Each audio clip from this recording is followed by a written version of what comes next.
A verdade que ninguém nos conta sobre a criação do homem tem como intuito mostrar uma versão alternativa do nosso nascimento enquanto homem civilizado. E isto a partir de um estudo realizado pelo historiador e tradutor Zecharia Sitchin, também responsável pelos famosos e intrigantes livros das Crónicas da Terra. Este estudo baseia-se na tradução de várias placas e tabletas de argila milenares, hoje guardadas em museus por todo o mundo, que nos contam a história da civilização mais avançada que o mundo já conheceu, a civilização suméria. Esta civilização não foi apenas responsável por inventar a escrita há mais de 5.000 anos, mas também a primeira cidade, o primeiro código de leis, as primeiras escolas, os primeiros veículos com rodas, o primeiro sistema de irrigação e o primeiro manual de medicina. E se temos noção de que um dia tem 2 partes de 12 horas e 1 hora são 60 minutos, também podemos agradecer aos sumérios. Todos estes ensinamentos, segundo os próprios sumérios, foram passados pelos seus deuses. Até porque, como vamos poder perceber, esta civilização não poderia ter acesso a alguns dos conhecimentos que possuíam há milhares de anos atrás. Zecharia Sitchin, nascido no Azerbaijão, formou-se em História da Economia na Universidade de Londres. E este foi jornalista e escritor em Israel antes de se mudar para Nova Iorque, onde lançaria os seus tão conhecidos livros. Naquela época, este era um dos poucos académicos capazes de ler as tabletas de argila e interpretar o sumério antigo e o acadiano. Mas quando resolveu estudar mais aprofundadamente, surpreendeu-se ao reparar que os deuses sumérios não eram tão convencionais como os nossos, e que estes habitavam um planeta no nosso sistema solar, conhecido por Nibiru, planeta do cruzamento, ou mesmo por 12º planeta. A grande diferença é que, ao contrário dos outros planetas, este ter-se-ia perdido no espaço e possuía uma rota elíptica que o fazia cruzar-se com a Terra a cada 3.600 anos. Se quiserem saber mais sobre o porquê da sua rota e porque ainda não está ao alcance dos melhores equipamentos tecnológicos, podem passar no vídeo que irá aparecer no final. Mas prosseguindo, obviamente que Zecharia Sitchin, ao fazer esta tradução das tábuas, foi arduamente criticado por vários cientistas e académicos. O que é certo é que isto deveu-se bastante a toda a pesquisa do autor ser feita com base nos seus próprios estudos e principalmente por nos contar uma história que, sendo verdade, é a mais impressionante que já pudemos conhecer. Contudo, vários académicos têm traduções idênticas de algumas partes da história suméria. Aliás, o ex-diretor do Museu do Cairo, Dr. Zahi Hawass, também referenciado pela famosa revista Time em 2006 como uma das pessoas mais influentes do planeta, admirava o trabalho de Zecharia Sitchin. Já no livro do 12º planeta, a visão que nos é imediatamente passada é a cronologia evolutiva do ser humano. Não era possível que a evolução do Neandertal para o Homo sapiens fosse tão rápida em comparação com as restantes. Se demorámos cerca de 2 milhões de anos para desenvolvermos a nossa indústria de ferramentas ao lascar as pedras e fazermos instrumentos para caça e tantas outras coisas, como é que passado 50.000 anos depois do Homo sapiens ganhar o pensamento moderno, nos consegue levar à Lua? Mesmo uma das grandes autoridades na área da pré-história, conhecido como Theodosius Dobzhansky, reconhece no seu famoso livro da evolução humana que ficou intrigado por este desenvolvimento ter acontecido numa era glacial que é a altura menos propícia para um avanço evolucionário. Este diz ainda que o homem moderno possui muitos parentes através dos fósseis encontrados, mas nenhum progenitor. Assim sendo, torna-se um autêntico mistério. Apesar das diversas opiniões sobre a nossa evolução, as evidências genéticas apontam que o Homo sapiens tenha a sua origem no Médio Oriente, mais precisamente na Mesopotâmia, de onde são os antigos sumérios. Dito isto, qual seria a solução para explicar a nossa evolução repentina e para o facto desta civilização terem conhecimentos impossíveis de serem adquiridos naquela época, como por exemplo conhecerem Plutão há milhares de anos atrás, quando este só foi descoberto em 1930? A partir da tradução do historiador independente, a resposta é bastante simples. Os conhecimentos, assim como os sumérios afirmam, foram passados através dos seus deuses, também conhecidos por Anunnakis. A tradução mais tradicional de Anunnaki significa os filhos de Anu, que era o principal deus do panteão sumério. No entanto, Zecharia Sitchin traduziu como Anunnakis ou Nephilims aqueles que desceram do céu. Ao contrário da Bíblia, a tradução suméria feita pelo autor do livro é que os Nephilims não são os tão conhecidos gigantes e filhos dos deuses, mas sim uma tradução para os próprios deuses.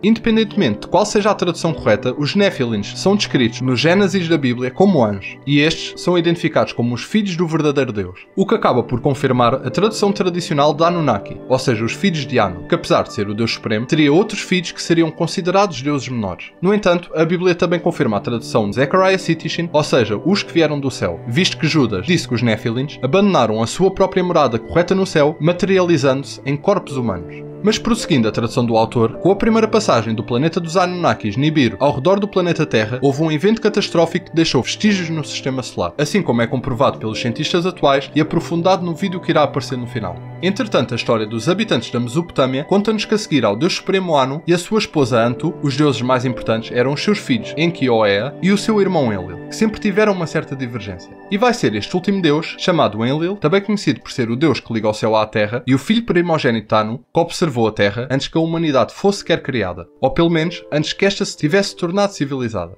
A diferença é que nesta segunda passagem de Nibiru perto da Terra existia um objetivo, pelo menos depois de Enlil perceber que o nosso pequeno planeta tinha uma flora extremamente rica. Quando esta informação foi passada ao Deus Supremo Anu, este decidiu enviar alguns habitantes de Nibiru à Terra e instalarem-se em 3 zonas distintas: o Vale do Nilo, o Indo e do rio Tigres ao Eufrates. E estas localizações foram escolhidas por terem sistemas fluviais rodeados por planícies. Assim sendo, os deuses sumérios teriam uma zona rica em recursos naturais e planícies para aterrar facilmente. Como a rota de Nibiru fazia com que a atmosfera do planeta fosse extremamente instável, era necessário algo que conservasse a mesma, e quando os Anunnaki exploraram estas 3 zonas, encontraram na Mesopotâmia uma solução que não existia no seu planeta natal: o ouro. A Mesopotâmia, conhecida como a atual Síria, tinha alguns dos campos mais ricos do mundo, que se estendiam desde o Golfo Pérsico às montanhas onde o Tigre e o Eufrates nascem.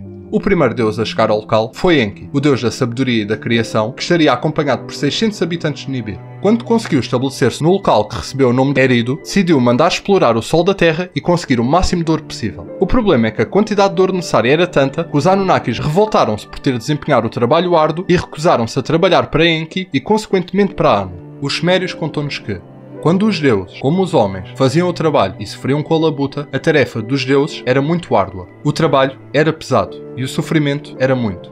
Assim sendo, a única hipótese seria encontrar uma solução para fazer o trabalho pesado que os Anunnakis recusaram-se a fazer. Então Anu decidiu que a melhor solução passava por ter a mão de obra necessária para atender às necessidades do seu planeta, e que isto acontecesse a tempo para poderem voltar à sua morada celestial. Dito isto, Anu ordenou ao seu filho Enki que avisasse os Anunnakis que habitavam a Terra da sua decisão final. E Enki falou: enquanto a deusa do nascimento está presente, deixe ela criar um trabalhador primitivo. Deixe-a fazer o serviço. Deixe-a fazer o trabalho dos deuses. A parteira dos deuses, ou deusa do nascimento, decidiu então encontrar a espécie no planeta Terra que mais se adequasse ao tipo de trabalho, acabando assim por decidir moldar o homem não civilizado a partir de uma alteração genética. Tudo isto com a ajuda de Enki. E quando a deusa mãe acabou o seu trabalho, exclamou: eu criei, as minhas mãos fizeram. E a mesma, ao reunir os grandes deuses para contar o seu feito, acabou por dizer: vós ordenaste-me uma tarefa, eu a concluí. Eu retirei o vosso trabalho pesado, eu impus o vosso trabalho ao trabalhador homem. Vós imploraste por um tipo de trabalhador, eu aliviei o serviço. Eu providenciei a vossa liberdade. Bem, todos os textos sumérios afirmam que os deuses criaram o homem para fazer o seu trabalho. No épico da criação, o deus Marduk, também conhecido por ser o deus protetor da Babilónia e filho de Enki, conta-nos: produzirei um mero primitivo. Homem será o seu nome. Criarei um trabalhador primitivo e este será responsável pelo serviço dos deuses. No entanto, a primeira criação do homem por parte dos sumérios não correu assim tão bem, visto que com a alteração genética esta nova espécie não se poderia reproduzir. Assim como podemos ver em algumas experiências de cientistas atuais ao tentar cruzar 2 raças de animais diferentes. E isto só iria mudar com a ajuda da mulher de Enki, uma deusa chamada Ninti, que arranjou uma solução ao fazer uma mistura de sangue e barro. Ninki fixará nele a imagem dos deuses, e o que será é o homem. E assim teria nascido o modelo do primeiro homem a partir dos escritos sumérios. O nome do mesmo, Adapa, ou seja, a tradução em português do nome Adão. E assim como Adão morava no Éden, Adapa morava no Éden, na Mesopotâmia, o que acaba por coincidir com a descrição bíblica do Éden que refere o rio Tigre e Eufrates.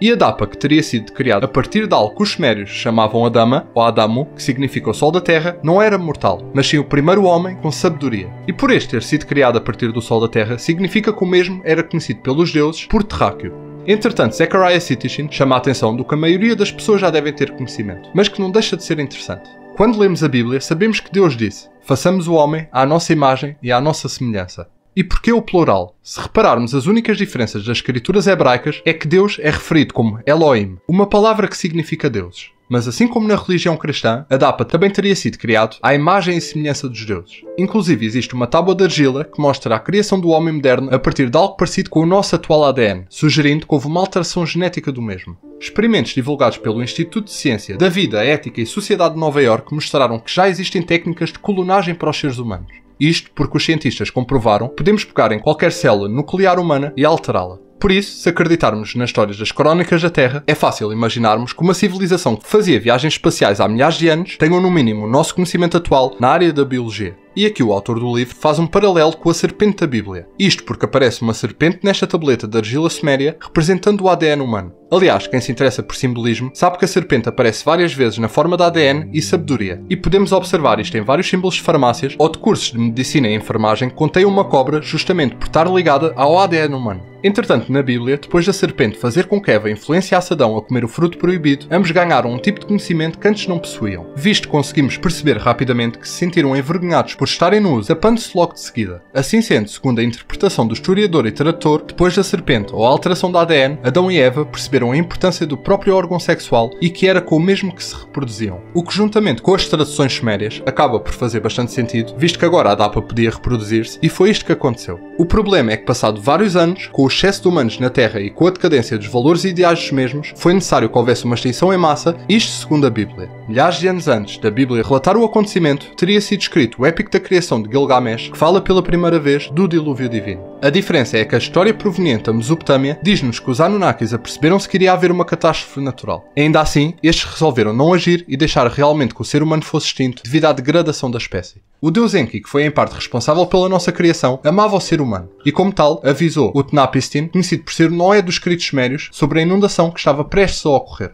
E o mesmo disse: Homem de Shuruppak, filho do Bar-Tutu, derruba a tua casa e constrói um navio. Doa os teus bens, procura a tua vida. Renega os teus pertences, mantém a tua alma viva. A bordo do navio, leva a semente de todas as coisas vivas. E o resto da história já todos conhecemos. Mas será que acaba por aqui? E será que há mesmo possibilidades desta ser a verdadeira história do nosso nascimento? Ou é apenas um romance histórico? Isso fica ao critério de cada um. O que é certo é que, apesar da teoria de Darwin ser a mais respeitada e sem dúvida a mais plausível, este tinha alguns aspectos em falta na sua teoria. A prova de que a teoria não está 100% correta é que esta não chegou a ser aprovada no meio científico como uma lei. Daí ser a teoria de Darwin e não a lei de Darwin. Se repararmos em quase todas as religiões, os deuses são humanizados e tiveram em contacto com o ser humano, tanto fisicamente como espiritualmente. Nenhuma das religiões tem de estar errada. São visões diferentes, em épocas diferentes e com interpretações diferentes, mas todas com algo em comum. Um Deus que nos tempos antigos não esteve apenas conectado a nós espiritualmente, como pisou o mesmo sol que nós e nos influenciou até aos dias de hoje. Fé.